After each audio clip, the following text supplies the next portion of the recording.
Bon les gars, on a déjà fait 2 vidéos sur la création de notre PCB, mais j'étais obligé d'en faire une 3e au vu de tous les retours pas si positifs que j'ai reçus. Non, en réalité j'ai fait pas mal d'erreurs, vous m'avez donné beaucoup de conseils en commentaire. Bon ok, j'ai clairement fait n'importe quoi la dernière fois, mais en tout cas on va corriger ça aujourd'hui. Let's go!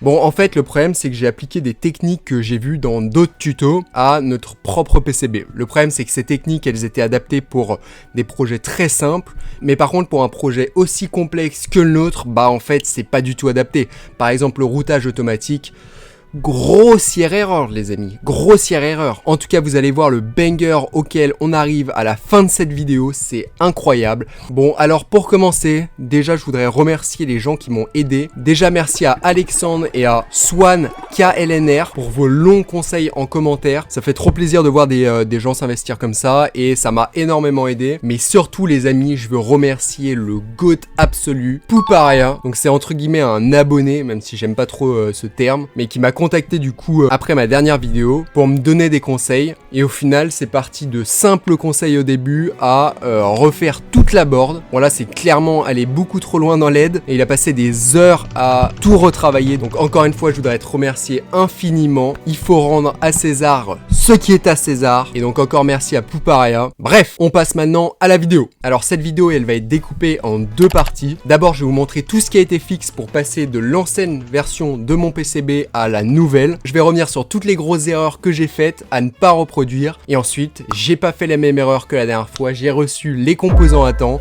et on va pouvoir assembler et tester tout ça.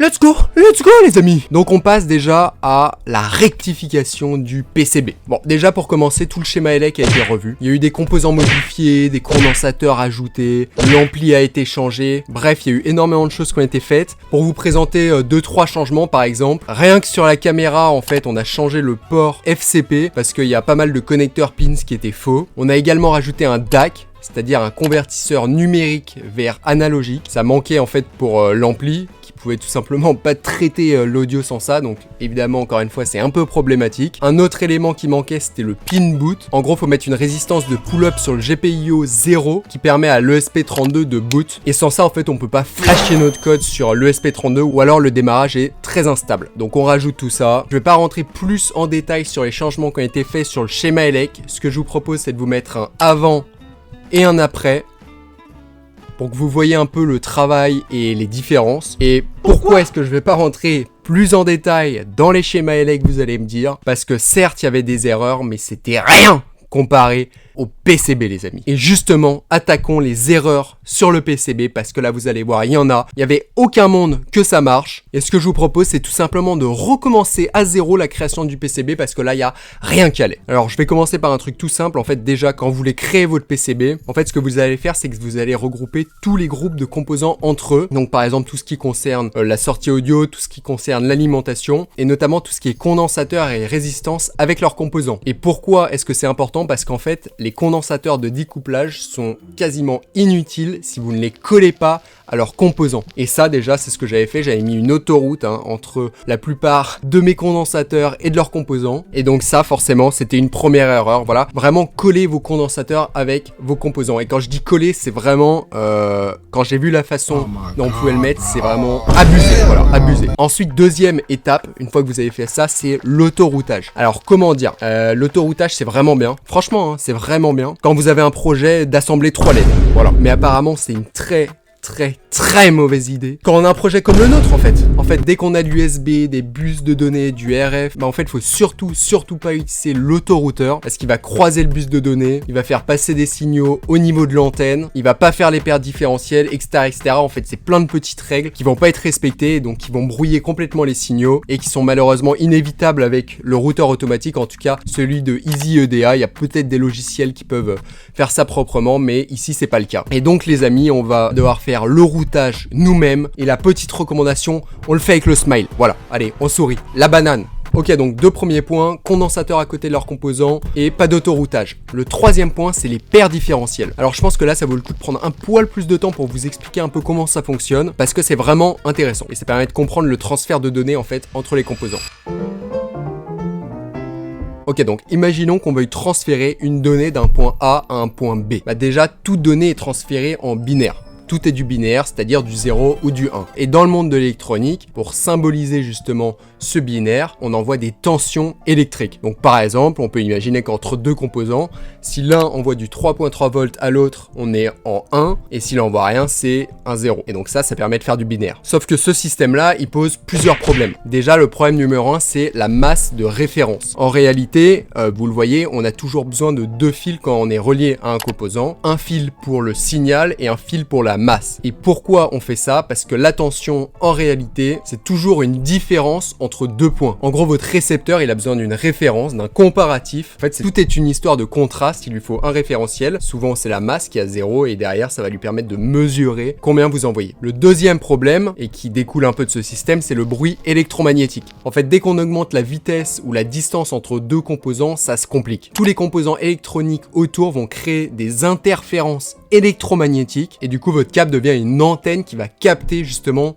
toutes ces pollutions. Et donc le résultat, c'est que votre beau signal qui devait être de 3.3 volts, il devient un signal de 3,6 volts ou alors de 3 volts. Et le récepteur à l'arrivée, il sait plus faire la différence entre un signal ou du bruit. Un peu dans le même style, on a la diaphonie. En gros, si vous avez plusieurs fils qui passent côte à côte, bah, ils s'influencent mutuellement et le signal d'un fil peut contaminer entre guillemets un autre, et c'est ce qu'on appelle justement de la diaphonie. Et pour finir, on a les problèmes de masse, et là je parle pas d'un problème de masse dans le sens un gros problème, mais vraiment un problème vis-à-vis de la masse. C'est un problème de masse. En gros, plus vous êtes loin, plus votre fil de masse a de la résistance, et du coup votre 0 volt à l'arrivée ne fait plus vraiment 0 volt. Et si vous avez plusieurs équipements connectés, leurs masses peuvent avoir des potentiels différents. Et là tout de suite, c'est la catastrophe. Et donc vous l'aurez compris, en fait les composants qui ont besoin de jouer avec des données vraiment précises, pour eux c'est un vrai problème. Et c'est pour ça qu'ont été inventés ce magnifique concept qui sont les paires différentiel. Le concept est le suivant. En fait, ce qu'on va faire, c'est qu'au lieu d'envoyer le signal sur un seul fil avec la masse comme référentiel, on va utiliser deux fils pour le signal lui-même. Sur le fil 1, on va envoyer un signal normal, quand sur le fil 2, on va envoyer l'inverse du signal. Et donc, vous l'aurez compris, si le fil 1 est à 2,5 volts, le fil 2 va être à moins 2,5 volts, et le récepteur, justement, il va regarder la différence entre la tension de ces deux fils. Et en fait, ce système, il est absolument magique parce que ça permet quasiment d'éliminer le bruit. En effet, si on y réfléchit un peu, en fait, si on augmente de 0,5 volts à cause d'un bruit extérieur, et ça va augmenter ce voltage sur les deux fils. Et donc le fil qui était à 2,5 va monter à 3, quand le fil qui était à moins 2,5 va monter à 2, et en fait on garde la différence de 5 volts, ce qui permet justement au récepteur de garder cette tension toujours stable. Bon, en pratique, on n'a pas vraiment de tension négative, mais ce qu'il faut comprendre dans cette histoire, c'est que ce qui compte, c'est pas la valeur absolue, mais la différence entre les deux tensions. Et donc, grâce à ça, on a des avantages de fou, comme une immunité au bruit, beaucoup moins de sensibilité aux problèmes de masse, moins de rayonnement, moins de diaphonie, etc. Bref, ça permet de régler quasiment tous les problèmes qu'on a vus auparavant, et ces paires différentielles se trouvent directement sur les composants. En fait, les composants concernés sont directement conçus pour fonctionner en paires différentielles. Et en général, ces paires, elles sont présentes partout sur les connexions rapides, donc en Ethernet, en USB, en HDMI, etc. Et c'est vraiment la solution magique. Par contre, à noter, très important, c'est qu'il faut absolument que ces paires différentielles, c'est-à-dire les deux câbles vont aller d'un composant à un autre, soient de la même longueur. Les deux fils transportent donc le même signal mais inversé, et le composant à l'arrivée va mesurer la différence entre les deux. Sauf que, évidemment, si un fil est plus long que l'autre, vous l'aurez compris, le signal est décalé. Et si justement ce décalage est trop grand, à la fin le récepteur ne compare plus les deux mêmes tensions et ça brouille tout le signal. Maintenant, comment est-ce qu'on applique concrètement ça à notre schéma et comment est-ce qu'on utilise concrètement des paires différentielles? Imaginons qu'on a deux ports qui forment justement une paire différentielle. On va leur donner le même nom, sauf qu'à l'un on va ajouter tiré du bas P et l'autre on va lui ajouter tiré du bas N. Donc ça va indiquer à notre schéma que c'est une paire différentielle. Et ensuite côté PCB, on va pouvoir aller dans route et routage de paires différentielles. Et la magie, vous allez pouvoir avoir un double câble qui relie justement les deux paires aux deux paires du composant récepteur. Et voilà, donc troisième point et pas des moindres, faites vos paires différentielles. Quatrième point, relativement simple mais il faut y penser, le copper area côté cuivre. En fait, il faut mettre un copper area côté cuivre pour avoir un meilleur retour de masse et une meilleure conductivité globale. Et ce que vous faites, c'est que vous pouvez rajouter des vias un peu partout, là où il n'y a pas de composants, évidemment. pour justement relier les deux côtés de la board et les deux copper area pour vraiment avoir tout un système de conductivité incroyable. On passe aux deux derniers problèmes majeurs. Le premier, c'est la taille des pistes. En fait, j'en ai même pas parlé dans la dernière vidéo parce qu'en fait, je prenais des tailles de pistes standards, mais c'est quelque chose de hyper important, c'est ce que j'ai compris après. Et en fait, toutes les pistes sur notre schéma ne vont pas avoir la même largeur. Par exemple, les pistes qui transportent du courant doivent être plus larges et un 5 volts doit être plus large qu'un 3.3 volts. Sinon, ça chauffe et ça chute en tension. Pour les GPIO, les boutons, l'I2C, le spilan, etc., le courant est faible et donc on peut utiliser des pistes plus fines. Et pour l'USB et la caméra, par exemple. Et en fait, la largeur de la piste influence directement la qualité du signal et donc c'est important d'avoir une piste relativement large. Donc, encore une fois, attention à bien différencier et à bien définir surtout les largeurs de vos pistes. Et dernier point, c'est l'antenne RF. En fait, j'avais fait passer un joli spaghetti de piste sous l'antenne de mon ESP32 et ça, encore une fois, c'est une énorme erreur. En fait, une antenne, ça fonctionne en rayonnant des ondes électromagnétiques dans l'espace et pour que ça marche bien, elle a besoin d'avoir un environnement propre autour d'elle. Et en fait, le problème, c'est quand tu fais passer des pistes, du cuivre ou des plans de masse sous ou autour de l'antenne, tu crées ce qu'on appelle une cage de Faraday. Et en gros, c'est un peu comme si t'enfermais l'antenne dans une cage métallique qui absorbe ou bloque les ondes. Et résultat, l'antenne rayonne moins, elle reçoit moins bien et du coup la portée s'effondre complètement. Bref, du coup fallait régler ça et pour ça j'ai tout simplement changé et j'ai pris un ESP32 auquel on peut ajouter une antenne SMA. Bref, voilà les principaux problèmes. Il y en avait encore d'autres. Très probablement, mais en tout cas ça c'était les problèmes majeurs. Ensuite ce jeune Pouparia a cook les gars toute la nuit, non mais franchement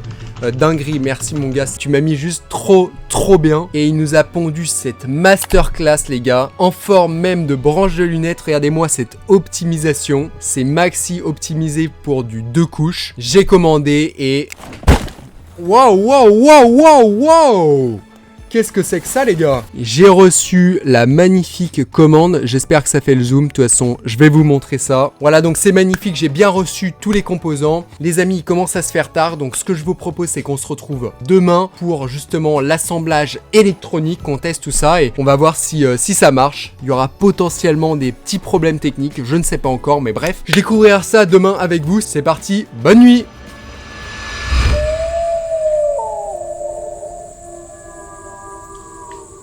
Lendemain matin les amis, c'est parti, l'heure de passer aux choses sérieuses. Bon les amis, du coup là j'ai le matos, j'ai tout le matos, regardez, petit digital microphone pour un maximum de réalisation vidéo, ça va être beau. Ce que je vous propose c'est que j'installe tout ça et qu'on se retrouve juste après.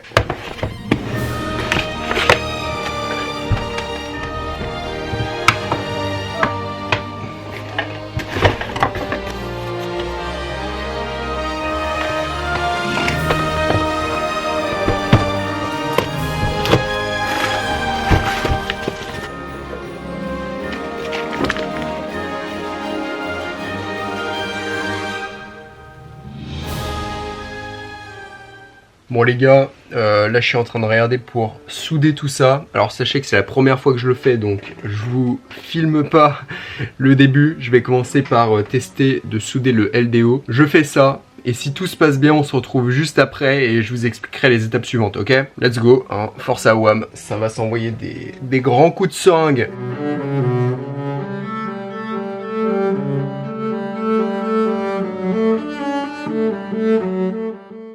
Bon les gars, je me permets de faire cette petite update parce que du coup j'ai soudé le LDO et l'USB-C comme vous pouvez le voir. Et il s'avère que c'est pas trop mal jusque là, j'ai testé au voltmètre et jusque là il me donne les bons chiffres. Hein. L'USB-C n'a pas cramé quand je l'ai branché, donc c'est plutôt cool. Et ce que je vous propose c'est maintenant que je vous montre la suite du soudage. J'espère que ça va bien se passer, jusque là ça se passe bien, donc let's go. Et justement les gars, on va attaquer un sacré bloc parce que on va souder le SP32, donc là ça va envoyer du steak. Ce qu'on commence par faire c'est reprendre les schémas ELEC et le plan du PCB et on va regarder justement tous les condensateurs qui vont avec le SP32. Je vais d'abord regrouper tout ça et on se retrouve quand j'ai tout regroupé. Voilà. Bon les gars c'est bon, regardez, là vous pouvez le voir, j'ai donc mon ESP32, là j'ai mes résistances de 22 qu'il y a ici qui vont être branchés à l'USB-C et là j'ai mon condensateur de 100 et mon condensateur de 22, je les ai bien séparés et du coup j'ai ma board que j'ai soudée jusque là. Et donc maintenant ce qu'on va faire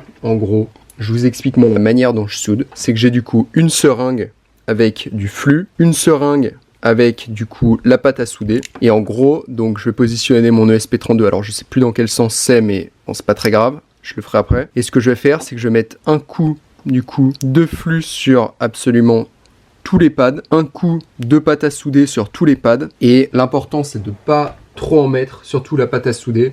Et ensuite, je vais tout simplement venir déposer le SP32 sur justement ces pads là de façon vraiment précise. Et je vais faire la même chose du coup avec mes résistances et mes condensateurs. Et une fois que j'ai fait tout ça, on se retrouve juste après. Mais en gros, c'est hyper simple. On va poser tout ça sur la plaque chauffante et on va monter peu à peu jusqu'à, moi je monte jusqu'à 245 degrés. Et en gros, par effet de capillarité, si vous mettez pas trop de pâte à souder, et ben elle va se replacer correctement sur chaque pad. En tout cas, je place ça et on se retrouve juste après.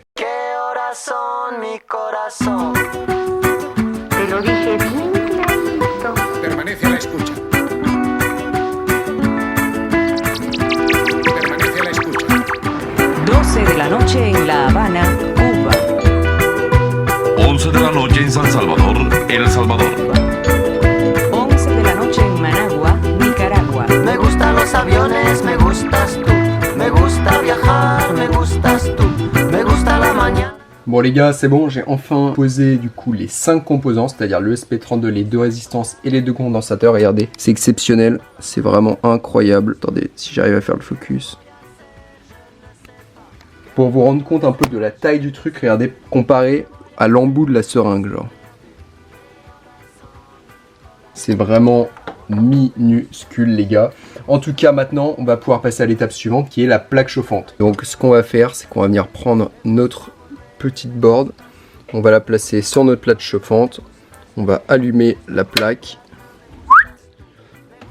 et là ce qu'on va faire c'est qu'on va set. Alors jusque là je montais d'abord à 140, ensuite je passais à 180 et ensuite je passais à 245 pardon, mais ce que je me rends compte c'est qu'en fait avant même d'arriver à chaque milestone j'augmentais direct pour que ça continue à monter. Donc là je vais direct laisser à 145 et donc ça va monter peu à peu et vous allez voir.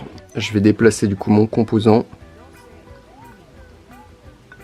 Au niveau du coup de l'ESP32, vous pouvez voir ici c'est justement ce que j'ai déplacé. Donc vous pouvez le voir, c'est vraiment dégueulasse. Mais en fait on se rend pas compte, mais c'est tellement petit que c'est compliqué de faire plus précis que ça. Et vous allez voir en fait au fur et à mesure ça va se replacer proprement. Donc regardez, je vous laisse cette image et je vais faire une transition sur quand ça aura chauffé un peu. Que voy a hacer, je ne sais plus. Que voy a hacer, je suis perdu. Me gusta la canela, me gustas tú. Me gusta el fuego, me gustas tú. Me gusta menear, me gustas tú. Me gusta la Coruña, me gustas tú. Me gusta Malasay. Et voilà les gars, on arrive au bout à 245 et là comme vous pouvez le voir en fait les pads sont bien mieux séparés, bien mieux soudés. Ça fait le taf. Et si on déplace un peu pour aller voir ce qui se passe côté condensateur, j'essaye de zoomer, voilà, c'est là, vous voyez, ils sont bien mis et voilà. Ah. Et les gars, ensuite le process suivant, une fois qu'on a soudé tout ça, ça va être de tester du coup au voltmètre, donc que j'ai là. Et donc ce qu'on va faire, c'est qu'on va déjà tester pour voir s'il n'y a pas de faux contact. Pour ça, on va tester entre le GND et le 3.3 volts. Et ensuite, ce que je ferai, c'est que je vais brancher l'USB-C. Donc j'ai déjà testé l'USB-C hein, en le branchant. Et là, on va le tester. Et on va tester du coup la lime sur le SP32. Ok ? C'est parti. Ok, donc là, ça va être un peu galère. Mais en gros, il faut pas que ça sonne normalement. Donc là, tout simple. Regardez, là, j'ai mon GND, j'ai mon 3.3. Hop, allez, on teste. Ça sonne pas. Si je touche les deux, ça sonne. Donc là, ça veut dire que déjà, a priori, il n'y a pas de faux contact. Et maintenant, on va brancher. Donc, c'est parti. J'espère pas me prendre un coup de jus quand même. Déjà, ça fume pas. Hein. C'est déjà une bonne nouvelle. Et maintenant, ce qu'on va faire, c'est qu'on va tester. Déjà, il est pas chaud. Donc ça, c'est pas mal. Et maintenant, si rapidement, je teste ça et ça. Ouais. Et là, si je teste sur le GND... Ok les amis, a priori ça a l'air pas mal. Maintenant on va tout simplement passer, pardon, on va passer à l'étape suivante. Enfin quand je dis l'étape suivante, c'est je finis de souder tous les composants et on se retrouve à la fin. Là les gars, faut que j'ai envie de tryhard, donc je vais tout souder décidément et on se retrouve à la fin.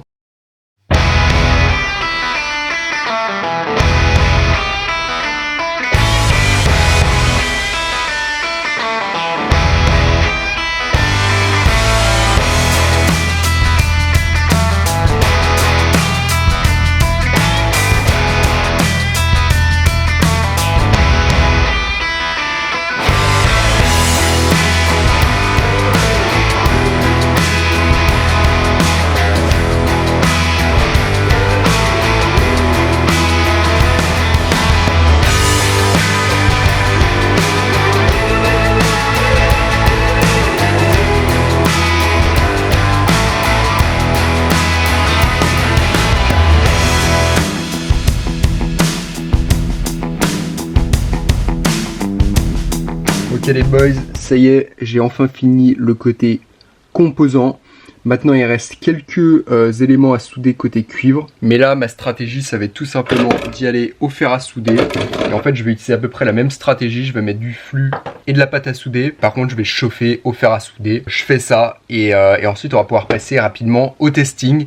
Mais sinon ça sent bon. Ça sent bon cette histoire. Bon les gars c'est relou. Pourquoi? Parce qu'au final j'arrive pas du tout à souder au dos au fer à souder. C'est beaucoup trop compliqué donc il va falloir que j'achète une machine à air chaud. Mais je vous propose quand même qu'on voit ensemble si mon ordi arrive à détecter le SP32. Bon les gars, mauvaise nouvelle. Cet appareil n'est pas repéré par mon ordinateur. Ça va, j'y suis depuis 6 heures. Je vais me foutre en l'air. Bon écoutez les gars, malheureusement je pense que ça va me prendre un peu de temps pour débugger tout ça. Il va falloir que je teste à peu près tous les ports au voltmètre. Il va falloir que je regarde à nouveau sur mes schémas s'il y a un problème. Mais voilà, ça fait partie du jeu, ça fait partie du métier. Et vous savez quoi, prochaine vidéo les gars, j'aurai réglé le problème et on aura un PCB fonctionnel. Voilà, je veux aussi vous partager un peu les aléas du jeu. En tout cas, moi je vous souhaite de bonnes fêtes de fin d'année. Il y aura une autre vidéo la semaine prochaine un peu particulière. Et ensuite on se retrouve à la rentrée les amis. Je vous souhaite un joyeux Noël. Allez à la messe si vous en avez la possibilité. Profitez de la famille si vous en avez la possibilité. Bref, voilà les amis. Ça fait quand même plaisir. La soudure est plutôt cool. En tout cas, comme d'habitude, si vous avez des conseils ou des recommandations, c'est dans les commentaires. Si vous avez vu une erreur que j'ai fait qui pourrait expliquer justement le fait que mon ordinateur ne repère pas le SP32, bah de la même manière, c'est dans les commentaires. Et sur ce les amis, je vous dis bisous.